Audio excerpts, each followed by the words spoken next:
todo. Bien.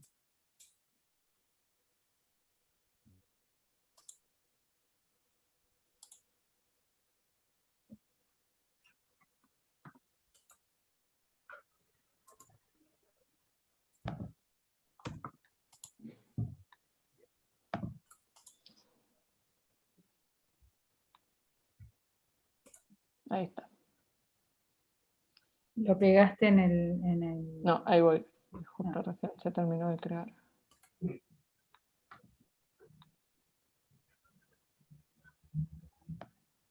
A ver cómo era esto.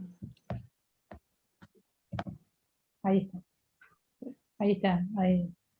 No sé. Ahí pongo.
Bueno, ¿quieren que empecemos? Arranquemos. Dale. Bárbaro. Bueno, buenas tardes a todos. Bienvenidos al curso N3, Aprendizaje Automático con Datos Escasos. Bienvenidos a la ESI.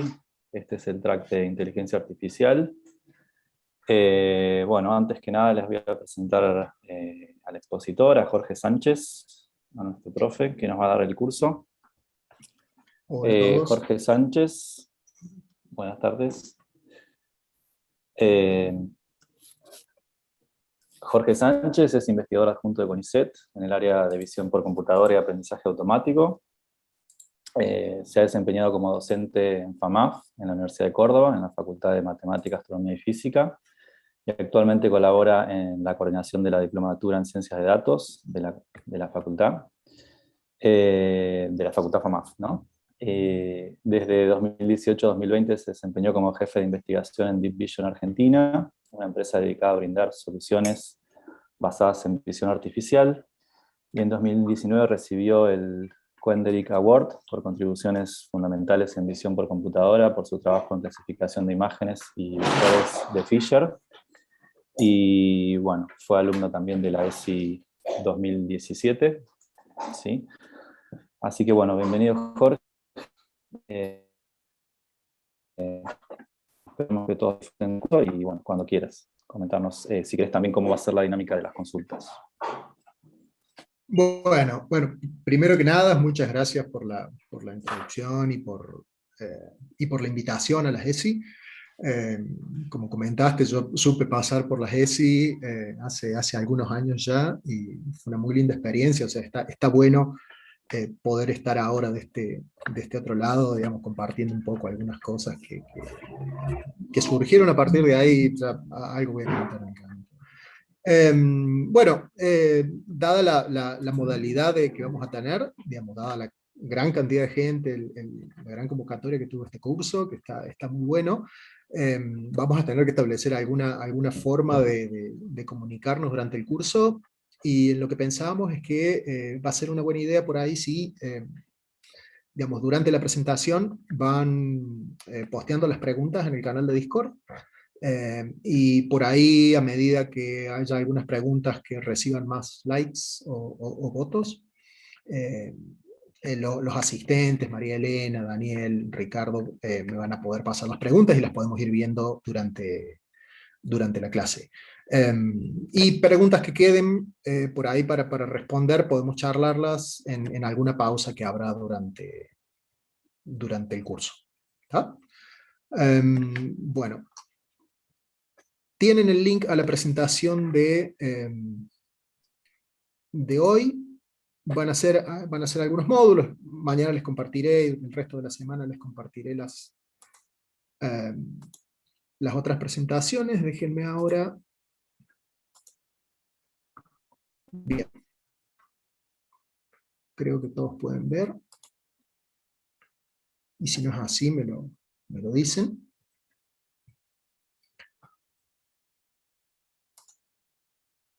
Bueno, el nombre del curso, como bien saben, es aprendizaje automático con datos escasos.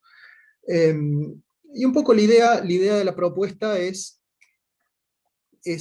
charlar o conversar sobre varias estrategias o varias técnicas que existen, que uno tiene a disposición cuando tiene que trabajar en escenarios que salen un poco de la línea que más se escucha a veces de aprendizaje, sobre todo en la actualidad, cuando uno dice, bueno, se entrenó un modelo con, no sé, 10 millones de imágenes, y uno dice, bueno, pero yo no tengo 10 millones, yo tengo 100 imágenes con suerte, y quiero hacer algo. Entonces, bueno, hay formas de abordar esos otros problemas en donde uno no tiene esa gran cantidad de datos por ahí que aparecen en otros lados.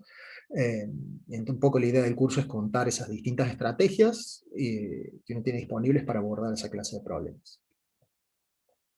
La estructura del curso que vamos a ver, que vamos a estar trabajando, es, digamos, pretende ser un curso en donde no vamos a partir desde cero, pero tampoco vamos a asumir que todo el mundo sabe absolutamente todo de lo que se va a hablar. O sea, va a ser un nivel en donde se espera cierto conocimiento, haber escuchado algunas cosas, haber visto algún curso introductorio de Machine Learning, y tener alguna mínima formación, pero vamos a estar contando cosas que por ahí, bueno, para algunos son cosas que pueden haber visto, así que tengan paciencia bueno, que lo más jugoso puede estar un poco más adelante. El plan del curso es el siguiente. Hoy vamos a arrancar con alguna introducción al problema, algunas cuestiones medias básicas. Lo que me interesa de ver hoy tiene que ver con el problema de representación de información en aprendizaje automático. Más allá del problema de aprendizaje en sí, me interesa digamos, que discutamos algunas formas de representar dos tipos de datos que aparecen muy seguido, que son muy usuales, como son imágenes y texto. Y ya a partir de mañana empezar a ver por ahí, a charlar un poco más en profundidad de distintas estrategias que uno puede usar para aprovechar este tipo de representaciones que vamos a desarrollar hoy, para hacer aprendizaje, obtener resultados competitivos cuando uno tiene pocos datos, esencialmente. Durante la semana vamos a estar viendo estos 5 módulos. La intención es llegar a cubrir hasta el último módulo, que vamos a estar viendo cosas un poquito más del estado del arte. Bien, unas aclaraciones. La presentación está armada, yo utilizo mucho slides de otros autores, así que el crédito va hacia ellos. Como la mayoría de esos slides están en inglés, yo decidí, digamos, por una cuestión de consistencia, que la presentación, los slides van a estar en inglés, pero bueno, la presentación va a ser en español. Mi área de trabajo es Computer Vision, así que la mayoría de los problemas que vamos a estar discutiendo van a girar alrededor de Computer Vision. Si hay gente que es experta en lenguaje, sepa disculpar llegado el momento cuando me toque hablar de representaciones en lenguaje, porque bueno, no es mi área de expertise, aunque algo trabajo con esas cosas. Y por último, una aclaración que puede servir para regular un poco expectativas. Cuando hablamos de trabajar con pocos datos, no vamos a estar hablando de trabajar con recursos computacionales chicos o recursos computacionales escasos. Es decir, para entrenar los modelos con los que vamos a estar trabajando o los métodos que vamos a estar discutiendo, vamos a necesitar computadoras con una capacidad de cómputo. Y con eso me refiero en general a GPUs o computadoras un poco más grandes. Bien. Cuando hablamos de lo que ya hace casi, un poco más de 10 años, se viene hablando de la revolución del Deep Learning. Esta revolución del Deep Learning fue posible gracias a 3 factores, yo creo, fundamentales. Por un lado, y es algo que va al centro o al núcleo del curso que estamos comenzando, es la presencia o la existencia de conjuntos de datos de entrenamiento, conjuntos realmente grandes de datos de entrenamiento para los estándares que se venían usando anteriormente en Machine Learning, en aprendizaje automático. No solo la presencia de datos, sino también la presencia o el desarrollo de tecnologías de cómputo que permiten un uso eficiente de esos datos. El desarrollo de tarjetas gráficas, como por empresas como NVIDIA, y de la mano del desarrollo de modelos más complejos. Si bien a veces la complejidad de estos modelos, el desarrollo de estos modelos un poco más complejos se debe a que hay recursos disponibles para poder correr esos modelos, a veces pasa un poco al revés también, en donde la comunidad desarrolla modelos de cómputo que empujan o sesgan de alguna manera el desarrollo de algún tipo de arquitectura en particular, y es notable en el caso de las tarjetas gráficas, de la GPU, cómo se ven, cómo su evolución se ha visto condicionada o empujada de alguna manera por el desarrollo de modelos específicos en visión por computadora, en lenguaje. Entonces, la presencia de grandes volúmenes de datos, de modelos con una complejidad, ya vamos a ver bien un poco más en detalle a qué referimos cuando hablamos de complejidad, y la presencia de hardware con una capacidad de cómputo interesante, ha permitido que lleguemos al día de hoy habiendo repensado en muchos aspectos la forma de abordar algunos problemas que eran problemas muy complejos del área de aprendizaje automático. En el caso de conjuntos de datos, de estos, quizá hay un ejemplo paradigmático, que es el conjunto de datos de ImageNet, que es un conjunto de imágenes, que son un poco más de 21 millones de imágenes anotadas sobre 15.000 conceptos o un poco más. Eso se debió también, o fue posible, gracias al desarrollo de plataformas de trabajo colaborativo que permitieron escalar lo que es el esfuerzo de anotación, es decir, el proceso de anotación. Generar datos de entrenamiento para entrenar modelos de aprendizaje automático implica tener alguna forma de supervisión, por lo menos en esta primera etapa del desarrollo de los algoritmos de deep learning. Hoy en día eso está virando hacia un aspecto de supervisión que es muy interesante, y algo vamos a hablar hacia el módulo 5. El disponer de datos anotados es uno de los problemas, y es uno de los problemas que por ahí el que ha tenido, si alguien ha tenido que entrenar modelos y crear sus propios datasets, se ha enfrentado, uno se da cuenta de que no es simple, no es un proceso simple de generar, por más que podemos ir a internet, buscar imágenes, buscar texto, anotar, siempre las imágenes, el texto o los datos que sean, digamos, tienen que sufrir un procesamiento, una limpieza, un preprocesamiento para que uno los pueda utilizar para entrenar modelos de entrenamiento. Más allá de eso, existe un fenómeno que se observa en muchos aspectos del trabajo con datos, de la ciencia de datos, que son los fenómenos de cola larga. Esto se puede observar, por ejemplo, en el caso de las palabras que la gente elige para describir imágenes de la vida cotidiana.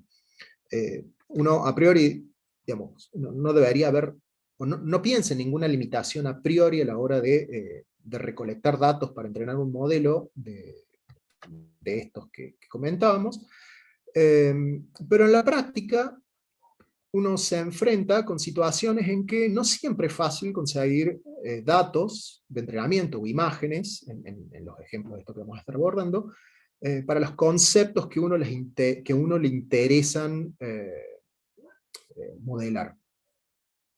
Estos fenómenos de cola larga lo que manifiestan es que vamos a encontrar casos o vamos a encontrar conceptos para los cuales es realmente fácil encontrar imágenes, supongamos. En esta gráfica que estoy mostrando es una gráfica que se publicó en un estudio de Kordumova en 2016, en donde exploran la frecuencia relativa de uso de distintos tags, especialmente en las imágenes de Flickr.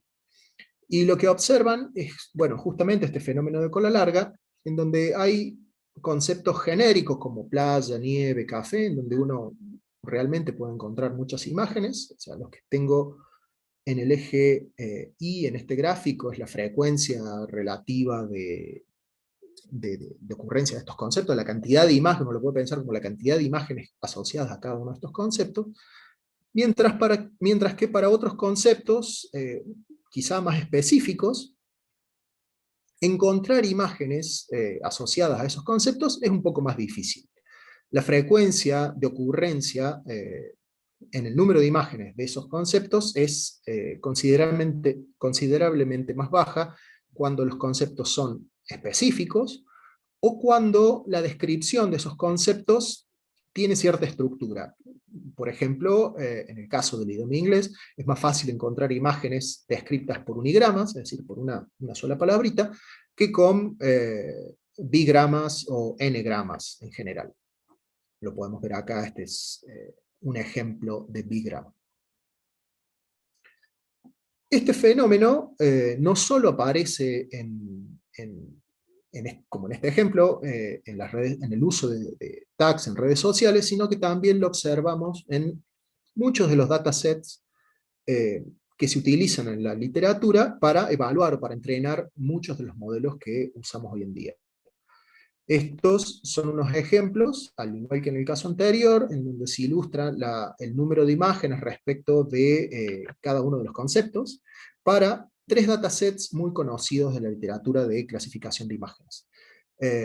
Tenemos MIT Places, que es un dataset que cuenta con alrededor de 10 millones de imágenes, y en donde podemos ver que conceptos como puente tienen muchísimas más ocurrencias. El número de imágenes anotadas con el concepto puente es muchísimo mayor a otras como las que están acá, como bosque, o las que están acá en la cola de la distribución. Lo mismo sucede en Visual Genome, es otro dataset, no tan grande como MIT Places, pero en donde también se observa esa tendencia, la existencia de algunos conceptos para los cuales existen muchas muestras en relación a otras para las cuales el número de muestras es considerablemente más reducido.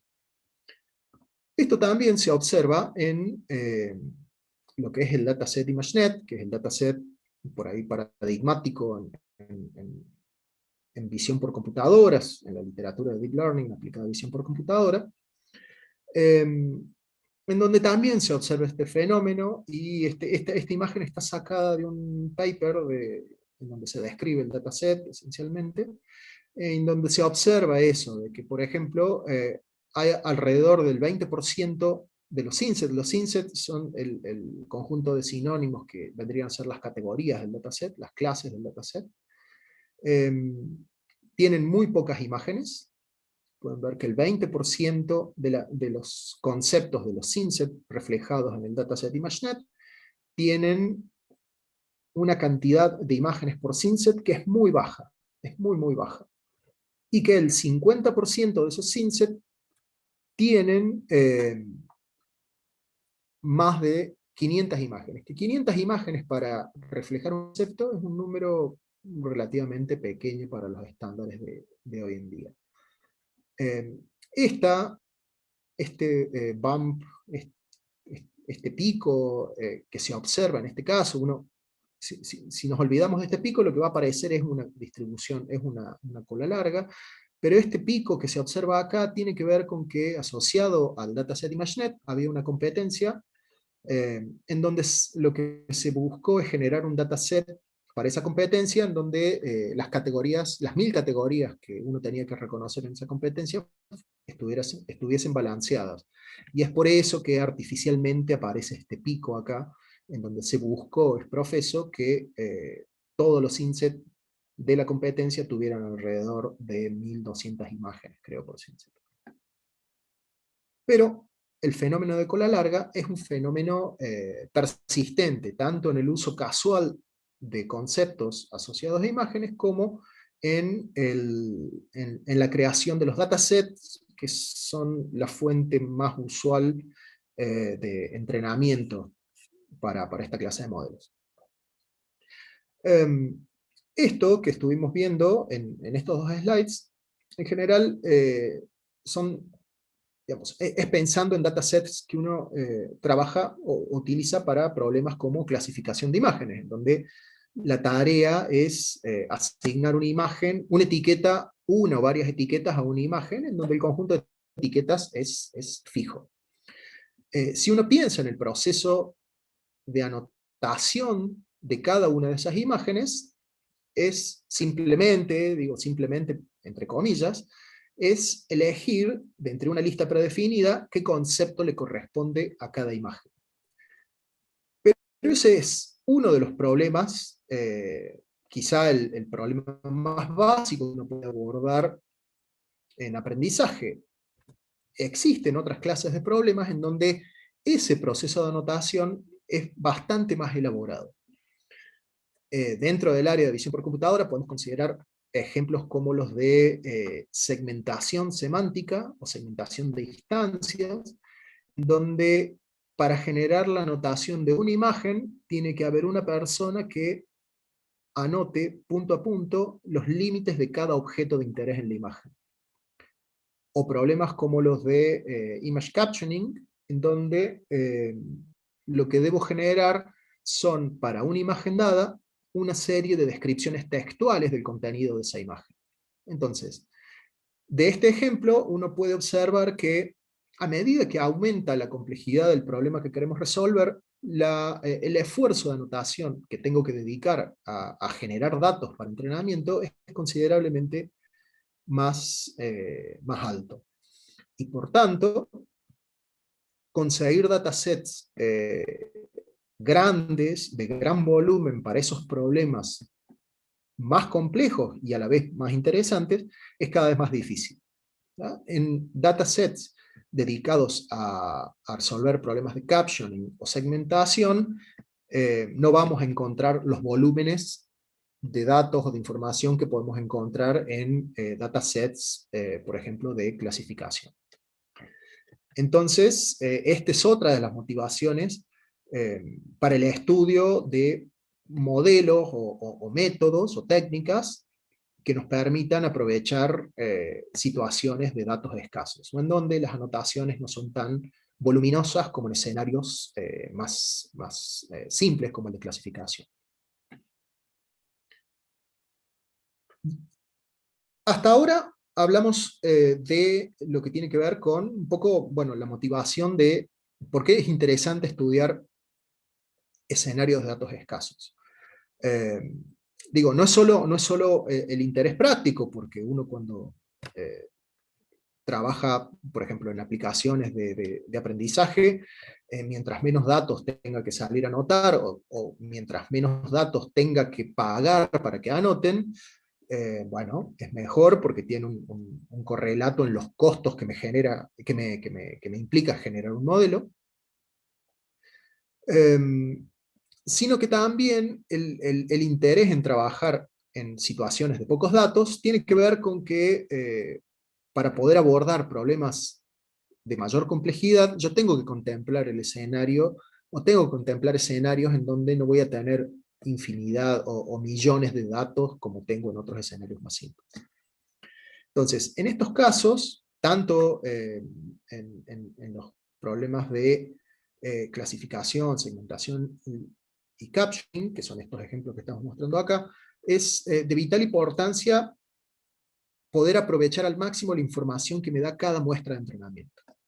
Y la forma que yo tengo de aprovechar esa información es representándola de alguna manera conveniente.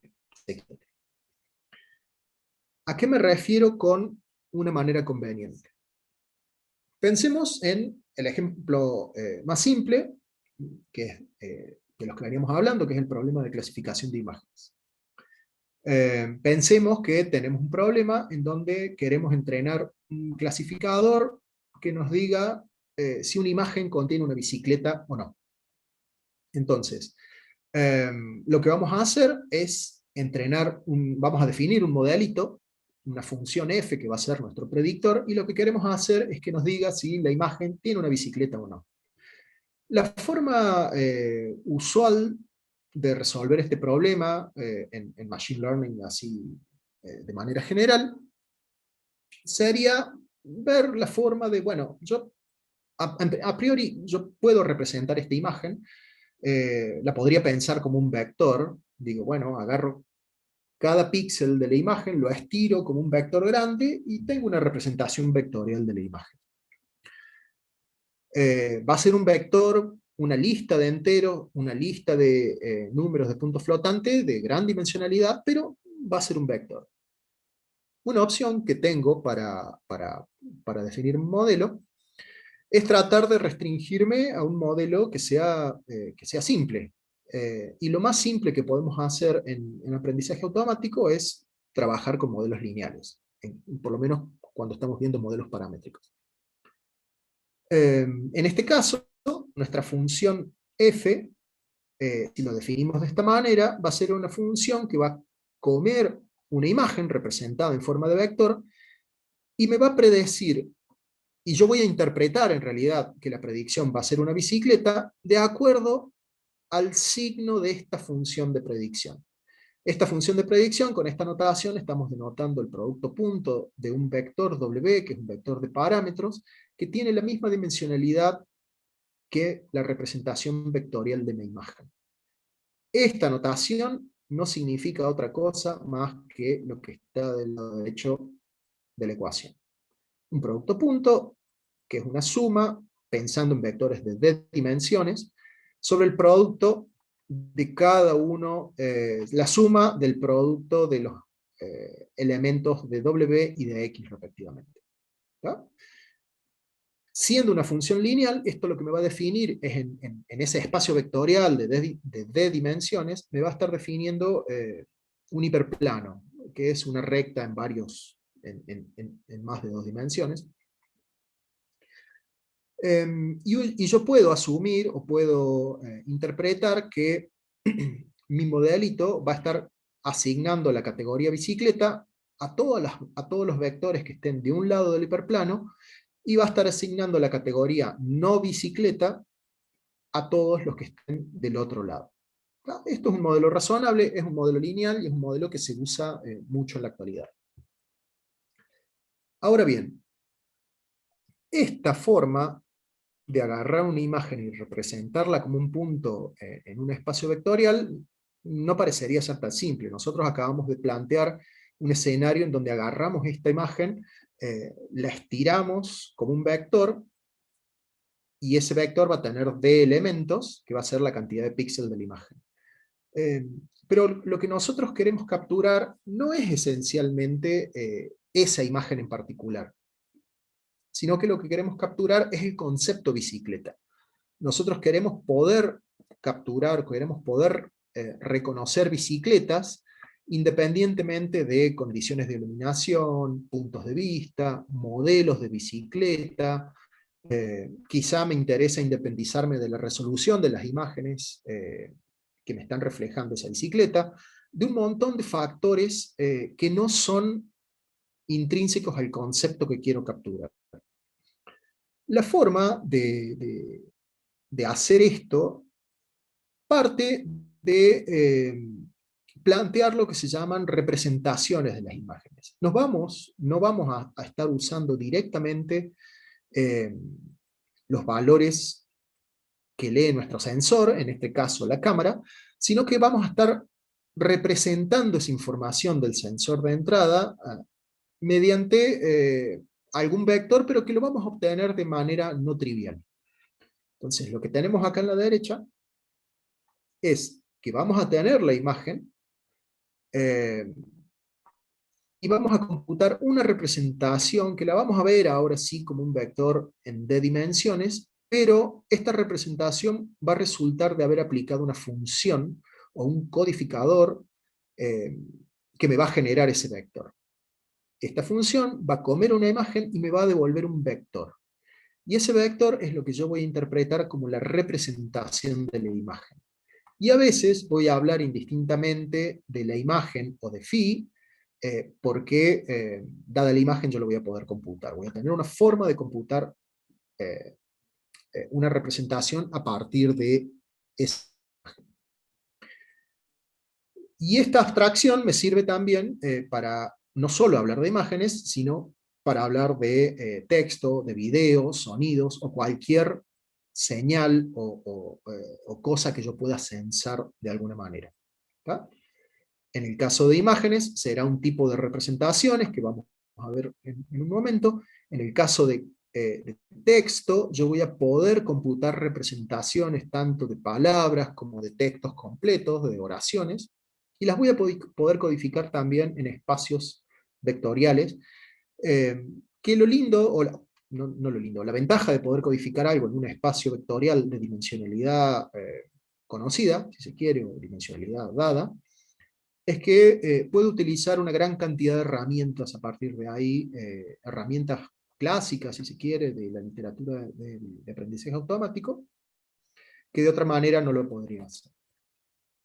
Entonces, vamos a introducir estas funciones de representación, con las cuales ahora ya nos vamos a estar generando nuestros modelos a partir de la entrada cruda, sino que lo vamos a estar haciendo utilizando de manera auxiliar estos generadores de representaciones, que van a ser nuestros feature vectors, como se conoce en la literatura.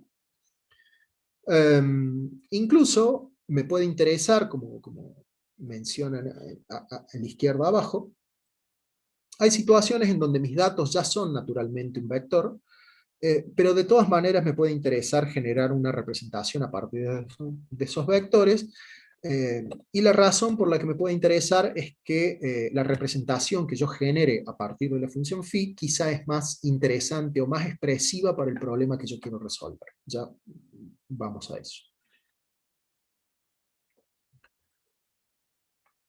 Bien, tenemos algún dominio, qué sé yo, muchos de los ejemplos, como les mencionaba, van a ser sobre imágenes, entonces nos quedemos por ahora en el mundo de las imágenes. ¿Qué le tenemos que pedir a una representación para que sea buena? Bueno, la primera pregunta es, ¿qué queremos resolver?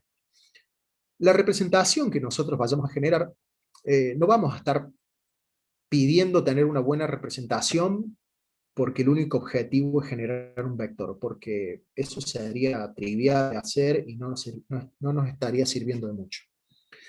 Las representaciones que vamos a estar trabajando son representaciones en donde el objetivo es poder capturar alguna noción, algunas nociones de similitud o distancias, pero no en un espacio vectorial abstracto, sino que van a ser nociones de similitud semántica. Si yo quiero quiero generar un modelo que me sirva para reconocer bicicletas, yo tengo que tratar de capturar de alguna manera ese concepto abstracto que es una bicicleta. Y poder discernir una imagen de una bicicleta, de una imagen de una motocicleta, de una imagen de un perro, de una imagen de un auto, de un árbol, etc. Entonces, lo que vamos a estar pidiendo de estas representaciones es que tengan sentido, de alguna manera, sentido semántico. ¿A qué me refiero con eso? Es que lo que me gustaría a mí, idealmente, es que utilizando un esquema de representación determinado, imágenes que correspondan a la misma categoría, en este caso bicicleta, vayan a parar a una región de ese espacio de gran dimensionalidad que sea cerca, relativo a otras muestras o a otros puntos correspondientes a clases que no son de la clase de interés. En esta gráfica lo que se está representando es lo que uno desearía, que es, por ejemplo, las imágenes, estas dos imágenes, una vez codificadas en el espacio semántico, codificadas mediante esta representación phi, van a parar a puntos en ese embedding space o espacio semántico o espacio vectorial, van a parar a dos puntos que están relativamente cerca, en comparación con imágenes de otra categoría que las debería en principio mandar a puntos que estén más lejos. ¿Y por qué me interesa hacer esto? Bueno, porque si yo después uso modelos de clasificación, por ejemplo, lineales, me gustaría, en este caso, que todas las imágenes de bicicleta vayan a parar del mismo lado del espacio, en comparación con el resto de las otras, con el resto de las imágenes, cosa que un modelo de clasificación lineal simple, como el que mostramos acá, puede encontrar un punto de decisión entre pertenencia a una clase y a la otra. ¿No?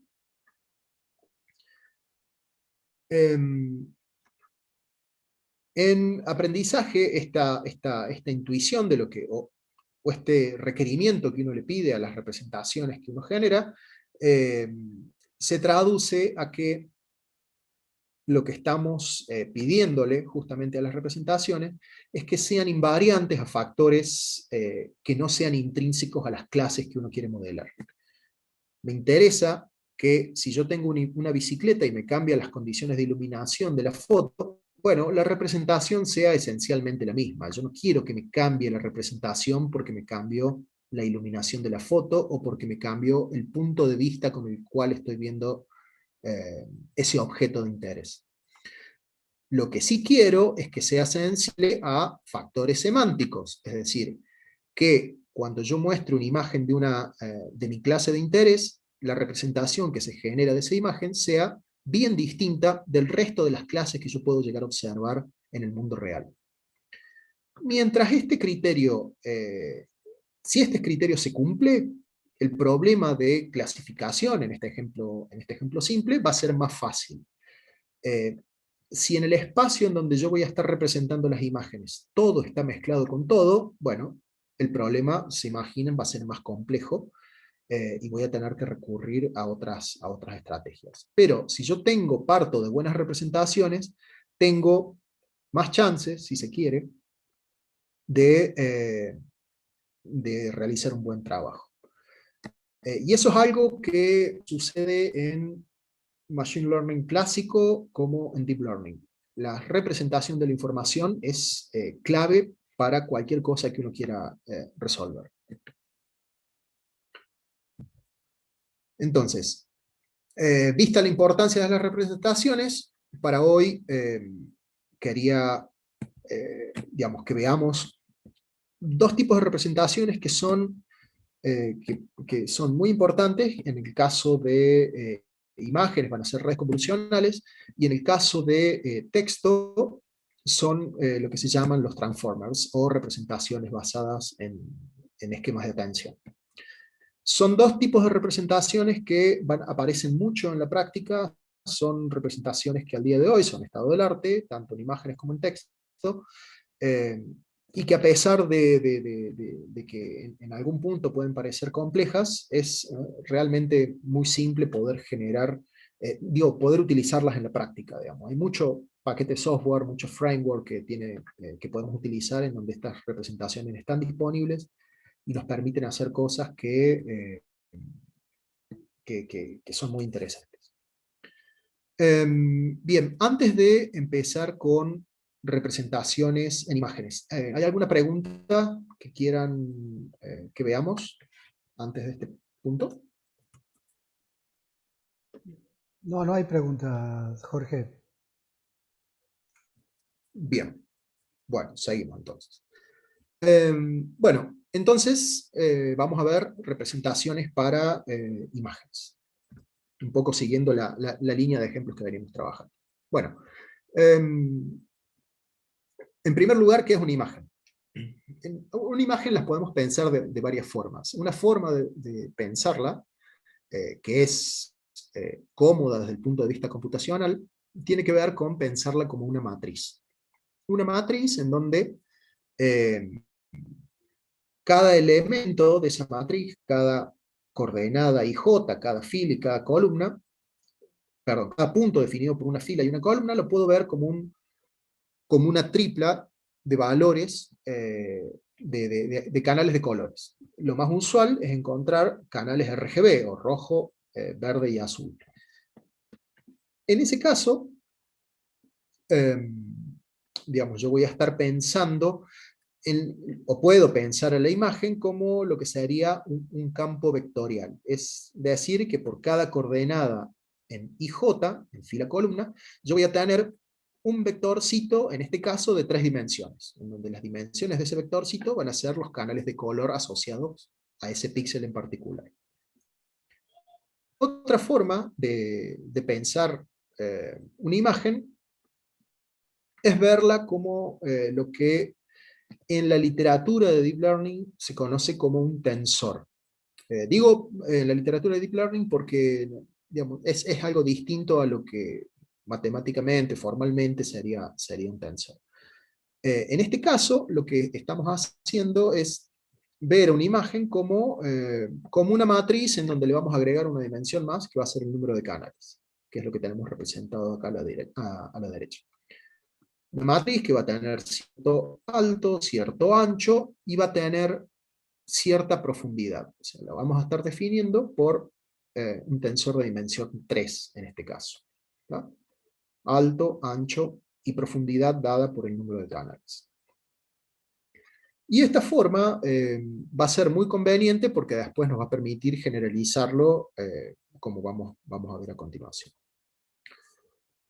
Bien, como les comentaba, una de las representaciones que se usan, la más utilizada quizá en visión por computadora, en la actualidad, un comentario muy de paréntesis, se están explorando el uso de otros tipos de modelos para representar imágenes, también basados en transformers, que es la representación esta muy novedosa y muy interesante que viene del lado del lenguaje natural. Pero hay unos trabajos que salieron en los últimos meses que muestran que la combinación de transformers con redes convolucionales parece ser súper efectiva, así que yo no me apresuraría a dar por muertas a las redes convolucionales. Bueno, ¿qué es una red convolucional entonces? Una red convolucional es un tipo de modelo que explota algunas particularidades en las imágenes en particular. Son modelos que se han utilizado en otras áreas, como el procesamiento de audio o incluso procesamiento de texto, el lenguaje natural, pero que en las imágenes, al trabajar con imágenes, tienen un fundamento, tienen un porqué muy claro. Una red convolucional es una cadena de operaciones que va a tener esencialmente esta estructura. Van a ser una serie de operaciones de filtrado, que son operaciones lineales. Ya vamos a ver cada uno de estos bloques un poco más detenidamente. Van a ser una cadena de operaciones de filtrado y no linealidades. Esto que dice Relo acá ya va a quedar más claro en un rato, pero son operaciones, esto es una operación lineal, o sea que va a tener la forma de un producto punto, como el que vimos recién, y estos van a ser operaciones no lineales, es decir, vamos a estar utilizando alguna función no lineal, dentro de las cuales ReLU es una opción. Y opcionalmente, cada tanto, una red convolucional tiene operaciones de downsampling, que se llaman, es una forma de reducir el tamaño espacial de estas imágenes intermedias que se van generando. La justificación o la motivación de esas operaciones de downsampling tiene que ver, entre otras cosas, con reducir la carga computacional que se va a generar a medida que crece la profundidad de una arquitectura. Una red convolucional profunda va a ser una red convolucional en donde va a tener muchas de estas capas y combinaciones de estas capas, como vamos a ver en un rato. Bien, veamos primero entonces qué es una operación de filtrado en el contexto de una red convolucional. Una operación de filtrado tiene que ver con lo siguiente. Yo lo que voy a definir cuando aplique lo que se conoce como un filtro, es algo que se llama un núcleo, un kernel del filtro.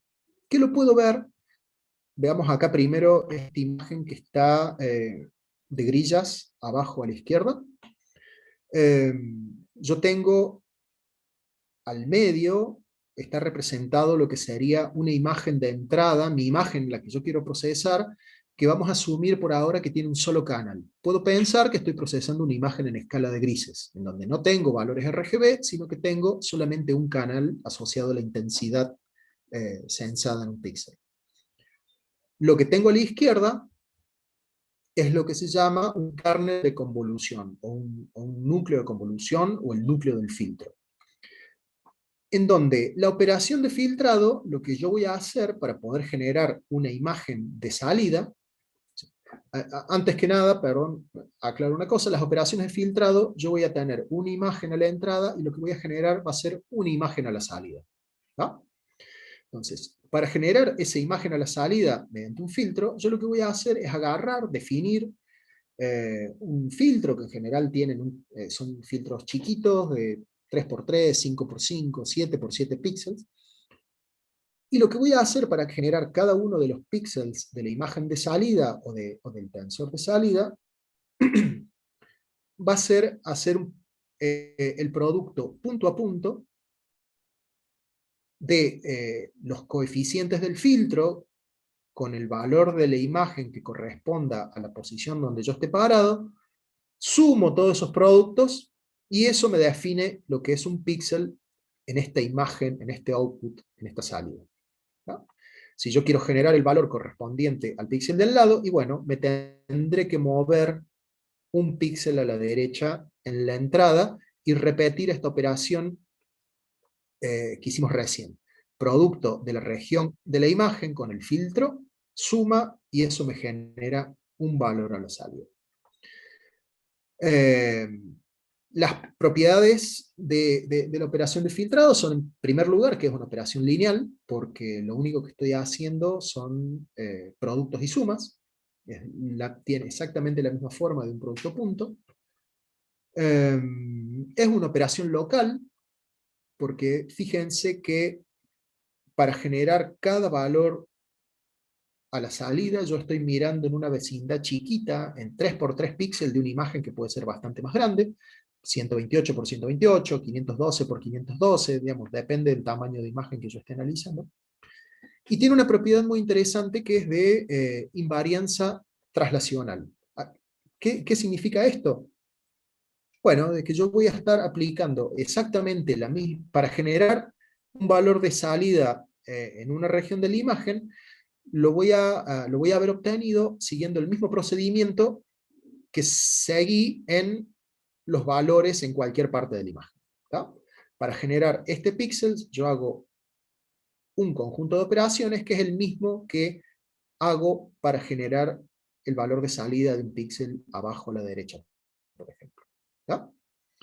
Es decir, la operación que yo haga para generar un valor determinado no depende de la posición de la imagen en donde esté parado.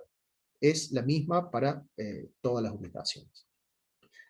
Y eso es fuerte, es interesante desde el punto de vista de las imágenes, porque lo que estoy tratando de codificar con esta invariancia translacional es que si yo quiero generar o poder reconocer algún tipo de estructura visual presente en una imagen, no me va a interesar la posición donde ocurre esa estructura, ese fenómeno. No me importa si un perro o la bicicleta está arriba a la derecha o abajo a la izquierda. Yo quiero poder capturar el fenómeno o el concepto perro o bicicleta. ¿No? Entonces la invariancia translacional es algo que estamos codificando de acuerdo a lo que conocemos de nuestra tarea o de nuestro dominio. Es una información que estamos codificando a priori. La localidad también tiene un correlato fuerte cuando uno lo piensa desde el punto de vista de reconocimiento, que es que cualquier predictor que yo esté generando al final de una red convolucional, lo voy a estar generando mediante el agregado en muchas etapas, pero de un montón de informaciones que van a ser locales. Fíjense que yo estoy computando un filtro de convolución en esta región, y eso va a generar una respuesta que va a ser independiente de lo que puede pasar acá abajo en la imagen. Entonces, yo después voy a agregar toda esa información y voy a generar una predicción. Y eso es interesante porque si por algún fenómeno la respuesta en alguna región de la imagen cambia, por ejemplo porque se me cruzó un poste de luz al frente de la bicicleta, yo todavía voy a tener información de otras regiones de la imagen que me van a seguir aportando a la caracterización de este objeto que a mí me interesaba, que era la bicicleta, y no los valores de píxel en sí. O sea, la imagen puede tener cambios importantes a nivel perceptual, y yo aún así estar generando una representación que sea adecuada a los fines de este problemita de clasificación que queremos resolver. Bien. Me fui, perdón. Estábamos acá. Bien, dijimos que una imagen la podíamos ver como un tensor de 3 dimensiones, entonces no solo vamos a tener un solo canal sobre el cual vamos a estar operando, sino que vamos a tener más de un canal. Si es una imagen a la entrada de una red, van a ser 3 canales por lo general, los canales RGB. Y en ese caso, el filtro de convolución para una entrada multicanal tendrá que tener o tendrá que contemplar la cantidad de canales que tenga esa entrada. Es decir, el kernel que yo defina para realizar el filtro de convolución tendrá que tener la misma cantidad de canales que la imagen que estoy analizando. No solo eso, sino que yo puedo estar interesado en definir múltiples kernels. ¿Y por qué es eso? Y bueno, porque yo al definir los coeficientes que van a estar metidos acá en este kernel, yo lo que voy a estar definiendo es el tipo de estructura que voy a estar capturando en las imágenes. Y fíjense que son estructuras, a priori, son estructuras chiquitas, o sea, una ventana de 3x3 píxeles, es un pedacito muy, muy chiquito dentro de una imagen. Entonces, yo puedo tener una multiplicidad muy grande de estructuras posibles en 3x3, en 5x5 píxeles. Entonces, si yo quiero capturar la variedad en la apariencia visual que tienen todas esas estructuras, lo que me conviene hacer es considerar más de un filtro, o más de un kernel de convolución. En ese caso, cada uno de esos kernels, en este ejemplo hay 2, tendrán que tener la misma cantidad de canales que la imagen de entrada, y cada uno de estos kernels, fíjense que lo que van a estar haciendo es un producto punto entre todos estos valores, y después me van a sumar van a ser producto punto a punto con los píxeles correspondientes de la imagen de entrada, de todos los coeficientes del filtro, y esa suma me va a generar un solo coeficiente. Entonces, si yo considero, más de un kernel, lo que voy a estar haciendo es generando múltiples o más de un canal de información de salida, ¿no?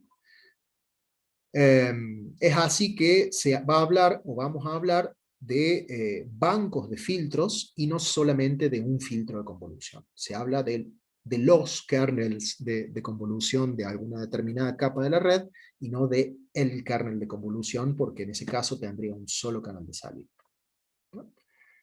Y lo interesante de esto también es que mediante esta operación, digamos, no estoy acotado no tengo ninguna limitación en la definición de cuántos canales son a la entrada y cuántos canales son a la salida. Yo sé que si tengo una imagen de entrada o un tensor de entrada que tiene n canales, yo sé que mis kernels de convolución para procesar ese tensor de entrada tienen que tener n canales. Y voy a tener que tomar la decisión de cuántos filtros usar, y la cantidad de filtros que defina me va a definir la cantidad de canales que va a tener el tensor de salida, que puede ser la entrada de la capa siguiente de la red. Lo mismo vale, la misma discusión vale de lo que habíamos charlado recién sobre linealidad, localidad e invariancia traslacional para los kernels multicanales o multiplicidad de kernels. Siguen siendo operaciones locales y siguen teniendo invariancia traslacional. Y lo que busco ahora justamente es capturar la variación que tengo en apariencia visual de las estructuras que aparecen en las imágenes. Bien, lo que seguía dentro de la red convolucional, vimos esta parte, lo que era filtrado. Charlemos un rato ahora de lo que tiene que ver con operaciones no lineales. Primero, ¿por qué tengo que poner operaciones no lineales? Bueno, si volvemos acá, supongamos que esas operaciones no lineales no estuviesen. Supongamos que yo plantease una red convolucional que no tiene operaciones no lineales y es solamente una cadena de operaciones de filtrado. Bueno, ¿cuál es el problema con eso? El problema es que el filtrado es una operación lineal. Entonces, si yo tengo una cadena de operaciones lineales, yo puedo puedo generar la composición de esas operaciones lineales y generar una única operación lineal que me resuma toda esa cadena. Entonces no tendría mucho sentido armar una red que solamente tiene operadores lineales, porque yo podría armar una red equivalente que me resuelva en una capa lo que esa otra red hace en n capas distintas. Entonces, introducir no linealidades entre cada capa lineal tiene la función de justamente capturar comportamientos más complejos o más generales que las simples operaciones de filtrado lineales que yo puedo plantear con un filtro de convolución. Y en la literatura se han propuesto realmente muchas formas de operaciones lineales, con distintas justificaciones teóricas como prácticas. Quizá la más utilizada, por lo menos en redes convolucionales, es la operación, la no linealidad ReLU, que se llama, y es la sigla de Rectified Linear Unit, que lo que hace la operación ReLU es, para cada píxel de un tensor determinado, fíjense que esta no linealidad come un tensor de n canales, y la salida va a ser otro tensor del mismo tamaño espacial y la misma cantidad de canales. En general, estas operaciones no lineales, por lo menos ReLU, van a actuar como operaciones punto a punto, es decir, van a modificar cada píxel en cada canal de manera independiente del resto. En el caso de ReLU, la operación no lineal que se aplica es poner en cero cualquier valor negativo que aparezca en la entrada. la salida de, este vendría a ser el valor de salida de ReLU, se calcula como el máximo entre 0 y z. Es decir, que para valores positivos los deja como está, en la función identidad, y para valores negativos los asigna a 0 directamente. Acá están graficadas otras funciones de activación posibles, como funciones sigmoides, tangentes hiperbólicas, variaciones diferenciables de la función ReLU, o incluso alguna que aparece bastante seguido también, que es leaky ReLU, que lo que hace es mantener la función identidad para valores positivos, y permite el drenaje de información para valores negativos, y eso lo hace mediante la aplicación de una función lineal con una pendiente muy, muy bajita. Si ven la diferencia en pendientes, acá lo que está en línea de puntos es la función ReLU, y lo que está azul como una recta con pendiente distinta de 0, sería leaky ReLU. Y esta recta, la pendiente de esa recta es parametrizable por una constante, ¿no?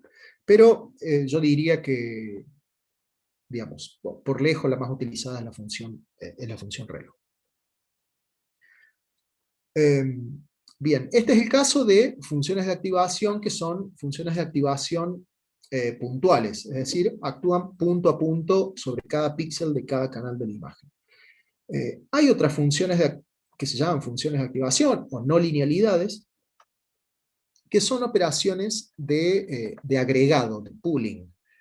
En el caso de redes convolucionales, una operación que aparece muy seguido son las no linealidades que se conocen como max pooling, en donde es algo muy parecido a un filtro de convolución, a una operación de filtrado que vimos recién, pero en lugar de calcular un producto punto de coeficientes del filtro por los elementos de la imagen, lo que hace es agarrar una vecindad, que vendría a ser el tamaño del kernel, y asignar al canal de salida el valor correspondiente al máximo de esa vecindad.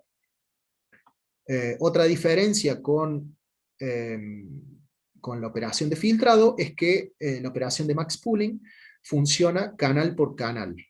Y esto es así para preservar la forma más usual, digo, ¿no? Hay operaciones que trabajan sobre todo los canales de entrada, pero la forma más usual es que trabaje canal por canal, como una forma de preservar la cantidad de canales entre entrada y salida. Si tengo 2 canales a la entrada, yo quiero tener 2 canales a la salida.